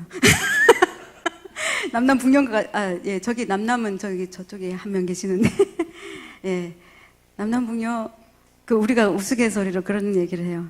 한국에 오니까 한국의 여성들은 성형을 많이 해서 결과론적으로는 이쁜 사람들이 많아서, 근데 북한 사람들은 자연미잖아요. 그러다 보니까 그래도 북한 사람들이 이쁘다 이런 얘기는 하는데, 뭐 남남북녀, 예, 예, 남남북녀, 예. 죄송합니다. 답을 시원치 않게 제가 이렇게 목사님 지금 옆에 네. 그 옆에서 뵙잖아요. 별반 차이가 없더라고요. 별반 차이가 없어요. 사모님이 이쁘시거든요. 남한 분인데. 네. 그래갖고 이렇게 보면 저도 되게 신기해가지고 이렇게 보는데 똑같더라고요. 예, 감사합니다. 네, 네, 지금. 통일되면은 북한 선교를 생각하면서 기도하면서 이렇게 교회도 재건하고 싶다 이런 교회들이 많이 있잖아요. 예. 근데 이제 실제로 선교사님 와서 느낄 때 한국 교회가 그렇게 이렇게 준비하시고 진취적으로 북한에 북한의 그 교회들을 재건하겠다 그런 취지는 좋지만 이제 그 선교사님 입장에서 봤을 때 한국 교회가 좀 앞으로 통일 진짜 됐을 때 북한에다가 이렇게 선교를 하긴 할 거 아니겠어요? 어떤 방식으로든지. 그런데 이런 거는 좀 위험하고 이렇게 하지 말았으면 좋겠다. 또 이렇게 해줬으면 좋겠다 하는 부분이 있다면 말씀해 주시면 좋겠다. 저도 처음에 그 얘기 들었을 때 그때는 신앙이 깊을 때가 아니니까 아 통일을 위해서 이렇게도 준비하는구나 했어요. 근데 시간이 지나면서 뭘 깨달았냐면요. 제가 오늘 계속 강조했던 게 사람이잖아요. 그런데 들어가서 그냥 무너진 교회를 재건한다는 개념이 교회를 세우는, 그러니까 건물을 세우는 여기에 되게 치중되어 있더라고요. 근데 그거는 본질이 저는 아니라고 생각을 합니다. 그 돈을 지금 모아 쌓아놓고 있느니 차라리 이 땅에 와서 살고 있는 북향민들, 저는 북향민들이 대단하다고 생각하는 것 중에 하나는 뭐냐면 한국에서 태어나서 사는 사람들도 힘든데 거기에서 하나 더 얹혀졌어요. 뭐요? 고향에 있는 가족을 살려야 되기 때문에 자기도 살아남아야 되는데 그 고향에 살아있는 가족을 돕기 위해서 들어가는 정신적, 심리적, 그리운데 보지도 못하잖아요. 이런 걸 극복하면서 사는 사람들이거든요. 그러니까 그런 돈을 이런데, 그래서 그런 얘기들도 있어요. 이게 어차피 돈을 이렇게 해서 1년에 한 번씩 될 수 있으면 보내려고 하거든요. 연결된 분들은. 차라리 그런 북향민들을 도와주고, 그리고 법적으로 어떤 게 돼 있냐면 35살 이상은 대학 지원이 안 돼요. 그 전에는 또 지원되는 게 있는데, 그러다 보니까 대학원을 가는 북향민들은 또 재정적인 어려움이 있어가지고 되게 어려워하는 경우도 있고. 그래서 이제처럼 북한 교회 재건에 대해서 그래서 이런 우리 북향민 중에 한 얘기인데, 북한에 그게 있지 않습니까? 김일성 동지 혁명사상 연구실 이래가지고 좋은 건물들이 되게 많아요. 교회를 세우느라고 하지 말고, 그 건물들을 일부러 다 부실 필요는 없잖아요. 그러니까 그거를 리모델링해서, 그러니까 이게 본질이 아니라는 얘기를 하는 거거든요. 교회 재건을. 그래서 여기를 해야 되지 않겠냐. 그래서 어떤 교회는 그때 어떤 장로님이 자기 교회에 있는 그 북한 재건을 위해서 야, 그 돈 숫자가 어마어마하더라고요. 네, 앞에서 말은 못했습니다. 못했는데 사실 뒤로 오면서 야, 그 돈 나눠주지. 아니, 농담. 아니, 그 돈을 지금 돈은 쌓아놓는 게 아니고 물론 진짜 하나님께서 어디죠? 요셉이 한 것처럼 정말 계시해 주셔서 다음 7년을 준비하기 위해서 정말 구체적인 이게 있다고 하면 하는 건 그거는 다른 문제예요. 근데 그게 아니라 그냥 무작정 재건하겠다면서 돈을 쌓아놓고 진짜 필요하고 진짜 죽어가고 있는 사람들인데 여기 안 쓴다? 저는 이거는 문제가 있다고 생각합니다. 그리고 중요한 하나. 여러분 있잖아요. 북한 교회에 지금 지하교회로 형성되어 있던 구루터 그랬대. 이분들의 신앙이 어쨌든 한마디로 얘기하면 순수하세요. 아주 순수하세요. 제가 단동에서 만났던 그 할머니를 통해서 제가 회개했다고 했잖아요. 내용을 얘기 안 드렸잖아요. 그게 연결이 될 것 같은데요. 이분이 65세였어요. 제가 만날 때 당시에. 그런데 만나러 갈 때 전 기대 안 했어요. 왜냐하면 65세 할머니가 성경을 외우면 얼마나 외우고 찬송을 외우면 얼마나 외울까. 왜냐하면 못 갖고 들어가니까 대부분 외워서 가거든요. 그리고 앉아서 대화를 하는데 밤을 좀 샜거든요. 이분의 얘기를 들으면서 제가 앉아서 어쨌는지 아십니까? 속으로. 제가 북한 사람인 건 말하면 안 되니까 아무래도. 그래서 남한 사람인 것처럼 하고 앉아서 듣는데 속으로 제가 계속 회개를 했어요. 하나님 죄송합니다. 제가 어떻게 보면 북한 사람인 남아서도 이분 나이 때문에 벌써 편견을 딱 가지고 어떻게 보면 무시하는 생각이 있었던 거예요. 근데 제가 깨달은 게 뭐냐면 이분은 말씀을 스폰지처럼 쫙 다 자기 영혼에 다 새기고 있는 거예요. 와, 이게 거꾸로 투영이 돼가지고 제가 얼마나 덕지덕지 때가 묻은지 보이는 거예요. 그래서 내가 미쳤구나. 그래서 죄송합니다 회개하고 제가 끝날 때 제가 이분에게 뭐라고 얘기했냐면, 근데 이분은 그런 케이스예요. 3년 전인가 정말 굶어 죽기 일보 직전에 나왔다가 어떻게 선교사님 일행 만나가지고 복음을 접하고 이렇게 그러니까 쌀도 도움받고 복음도 받은 케이스예요. 근데 이 집에 그 딸이 그런 고백을 했대요. 한국에서 오신 목사님이 그런 얘기 했대요. 아니 그렇게 예배를 드리다 만에 하나 들켜가지고 정치범 수용소를 가든 죽게 되면 어떻게 하냐니까 그 딸이 이렇게 고백했답니다. 목사님, 저희는 이미 3년 전에 죽었습니다.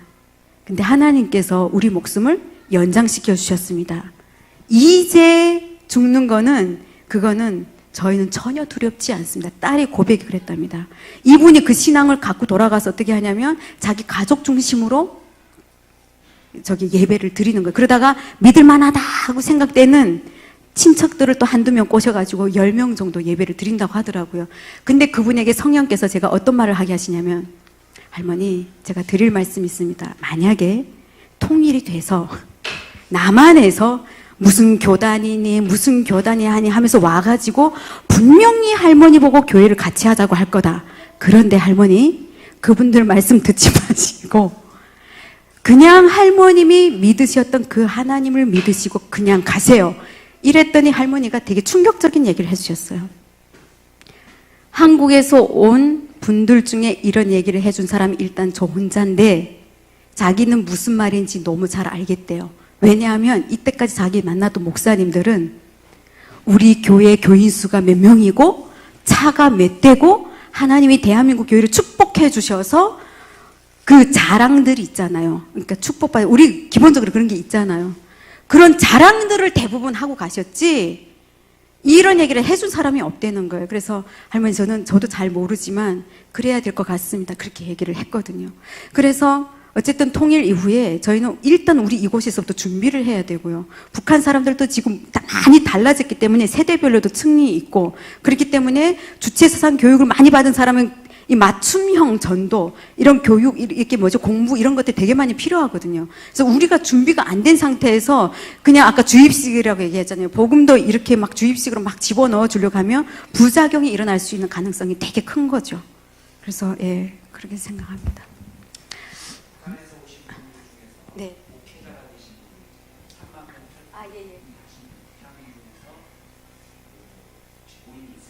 있습니다. 모임이 있는데 신학생까지 포함해서 한 200명으로 지금 200명에서 지금 벌써 몇 년 전 데이터인데 더 늘지는 않더라고요. 200명 정도가 되고 목회를 하시는 분들은 한 26, 7개 정도로 지금 그 규모에 상관이 없이 하고 계시는 분들이 계십니다. 혹시 뭐 또 다른 질문? 없죠?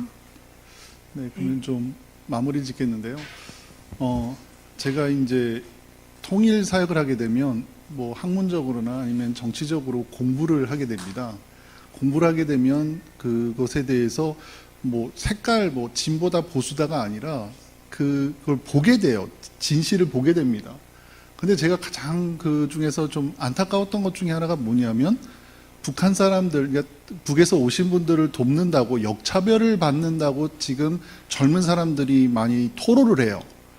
근데 생각해 봐야 될 게 뭐냐면 그분들은 여기에 연고가 없습니다. 첫째, 가진 재산도 없고 부모도 없고, 그 다음에 가장 중요한 것 중에 하나 목숨을 걸고 와서 여기서 살려고 아둥바둥하는 그런 부분들이 있어요.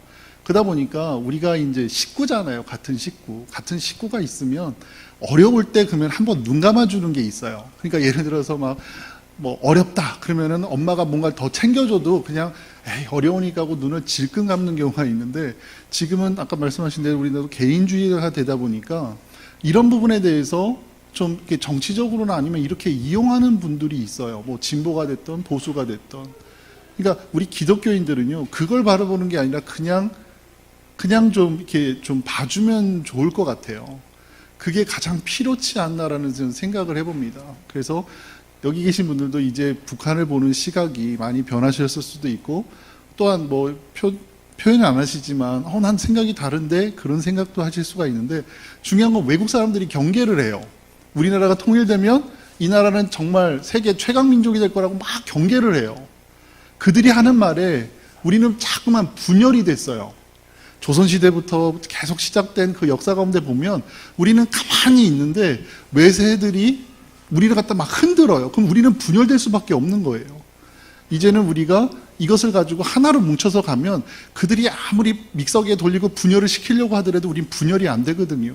그게 바로 뭐냐면 민족성이랑 가족인 것 같아요. 우리 말하는 공동체인 것 같아요. 그래서 그러한 시각으로 보시고 차이는 그냥 차이대로 다름을 인정하면서 가면 좋을 것 같습니다. 그래서 이렇게 늦게까지 남아서 들어주신 우리 성도님께 감사드리고, 특히 이런 귀한 자리를 만들어 주신 저는 목사님이 되게 귀한 분이라고 생각됩니다. 왜냐하면 만나다 보면 알아요. 진짜 이거를 그냥 하는지 아니면 정말 진짜. 그래서 오늘 처음 뵀지만 전 개인적으로 목사님과 여기 성도님들에게 박수를 쳐드리고 싶습니다. 우리 마지막은 저 서로 주님께 영광 돌리고 서로를 위해서 박수치며 마치도록 하겠습니다. 감사합니다.